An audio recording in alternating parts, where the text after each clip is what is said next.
ஹசனுல் பஸரி ரஹிமஹுல்லாஹ் அவர்கள் வீதியிலே நின்று கொண்டிருக்கிறார்கள். ஒரு ஜனாசா போகிறது. பக்கத்தில் ஒரு நண்பரை பார்த்து சொல்கிறார், இந்த ஜனாசா இப்பொழுது மௌத்தாயிற்று, இந்த உயிர் போயிற்று.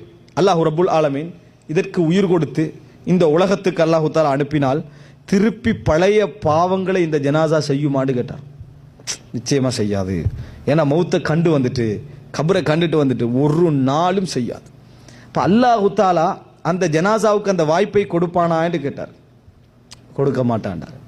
அல்லாஹ் தஆலா அந்த ஜனாசாவுக்கு அந்த வாய்ப்பை கொடுக்காது விட்டாலும் உனக்கு தந்திருக்கிறான். உனக்கு என்ன செய்யறான்? இப்ப அந்த வாய்ப்பை தந்திருக்கிறான், அதை பயன்படுத்திக் கொள்ளுங்கள் என்று சொன்னார். அன்புள்ள சகோதரர்களே, இதை விட ஒரு உபதேசம் சொல்ல முடியுமா? நம்ம மௌத்தாகி எழும்பினா அல்லாஹ் அவருக்கு அந்த சந்தர்ப்பத்தை கொடுக்கல, ஆனா மரணத்தை காட்டி எங்களுக்கு ஒரு சந்தர்ப்பம் தந்திருக்கிறான். நம்ம மாறவில்லை என்று சொன்னால், அன்புள்ள சகோதரர்களே, மாற்றங்கள், நம்ம எடுக்க வேண்டிய முயற்சி, நமது பொறுமை போதும் என்கின்ற மனப்பான்மை, இந்த மாதிரி விஷயங்கள் இருக்கிறது.